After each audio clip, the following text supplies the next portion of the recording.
So in this video, we're going to talk about stress.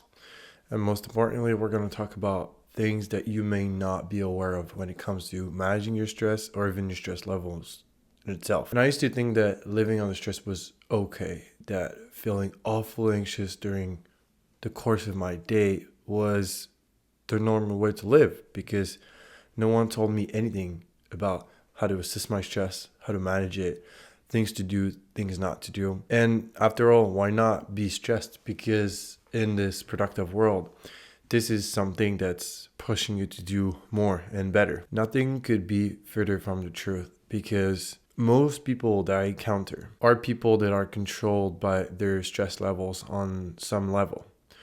And you wouldn't believe the number of people who are completely stressed out of their mind and out of shape and happy and even depressed as a result. So this is why in this video, we'll discuss the 5 main ideas so that you have a better understanding of your stress levels. The problem is chronic stress. When it comes to stress, you have 2 different types of stress. You have one that's called acute stress and the other one which is chronic stress. Stress exists in nature because it's useful for survival.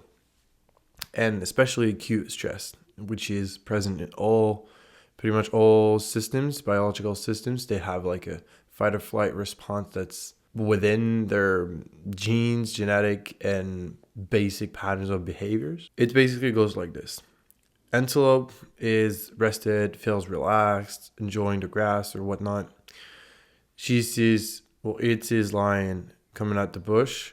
Antelope is on steroids because of stress for just a little bit of time so they can run off into the wall and not be bothered by the lion, not be devoured. In this scenario, the antelope is going to experience acute stress, which is a rush of hormones that are liberated into the bloodstream, to the brain, so that the antelope can, just run as fast as possible so that it doesn't get eaten by the lion.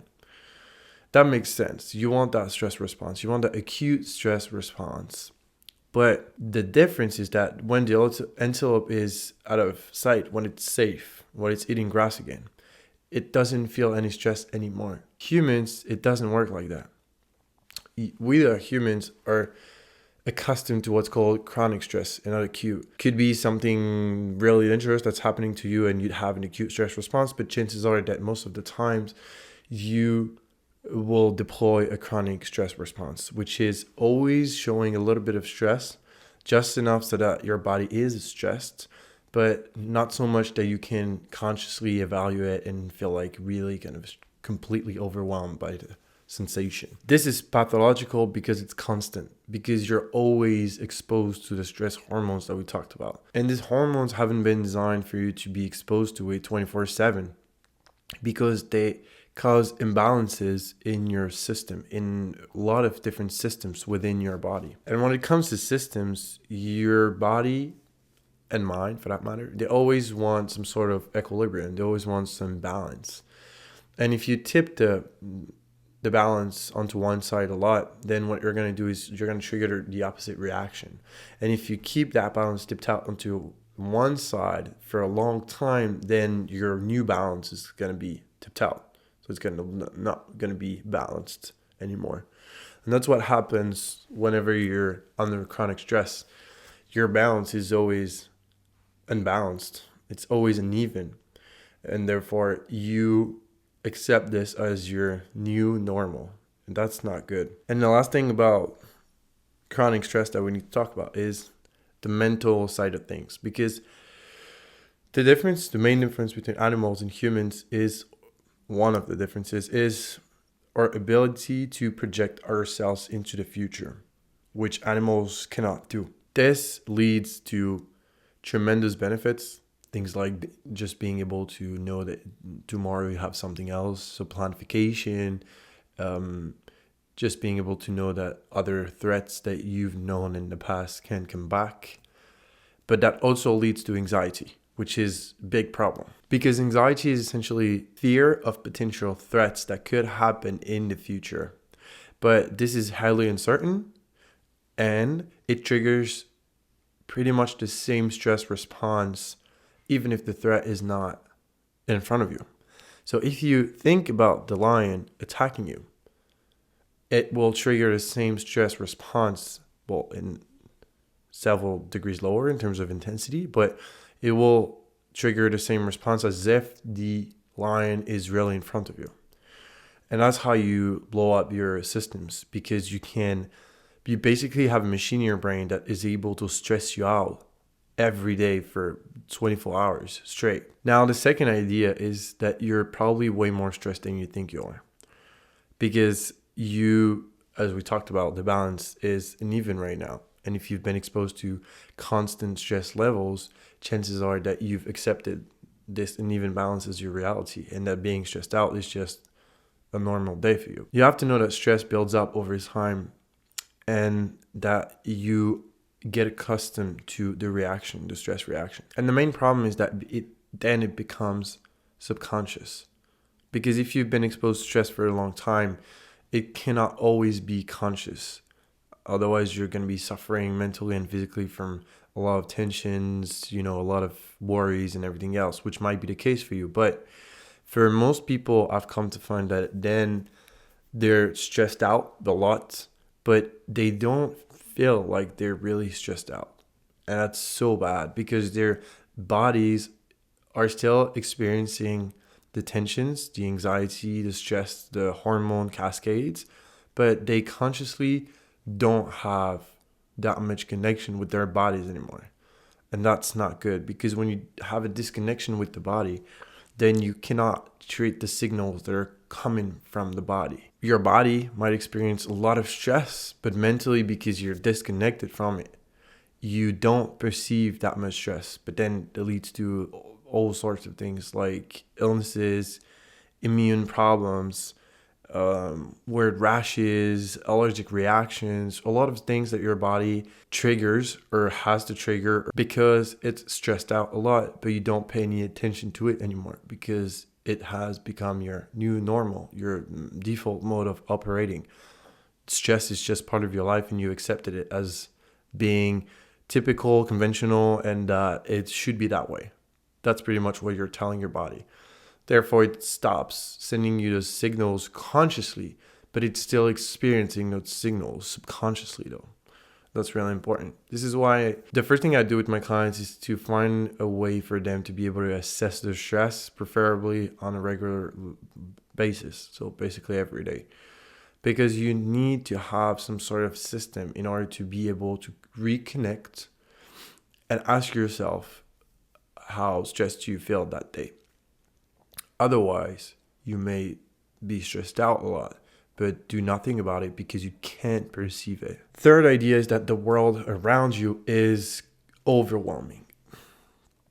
We live in a very different world from what our brains have been designed for. Therefore, the adaptation, the cost of it is extremely high when it comes to stress and anxiety. All the things like social media, notification, deadlines, work projects, school homework, those kinds of things that are superficial because they don't really matter in the end. When it comes to your well-being, there's just things that are external from you and things that have been created by humans. So in nature, they don't mean anything. I mean that sense. Those things are constant stimulation and potentially stressors that apply another layer of stress onto your brain and body every day.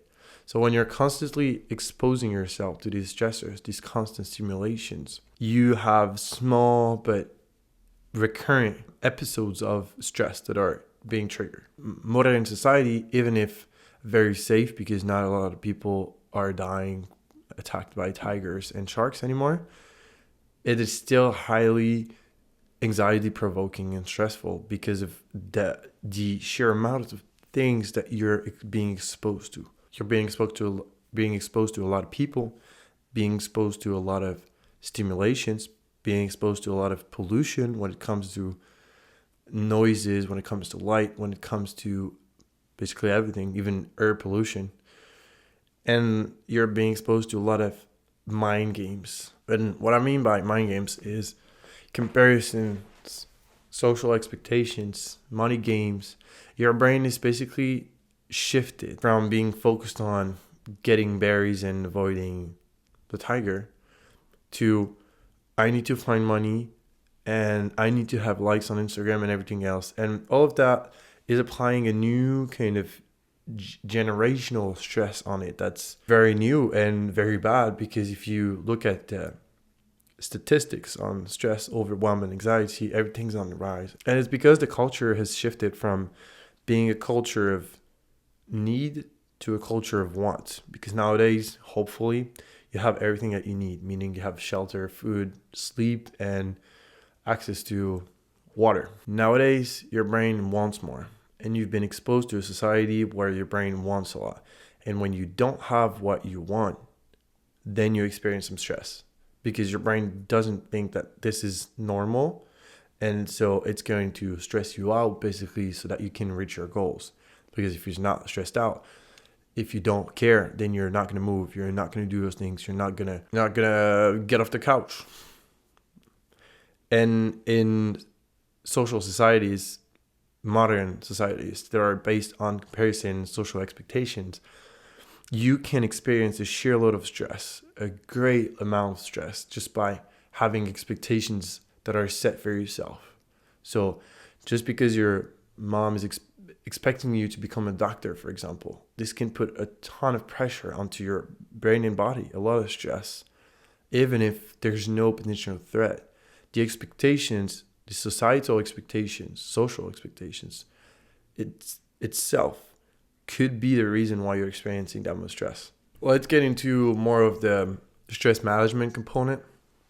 So those three ideas are very important, the one I just talked about. But the last two ideas are more about finding a solution, assessing and managing your stress levels. So you need to understand the triggers. You need to understand your behavior as a reaction to those triggers.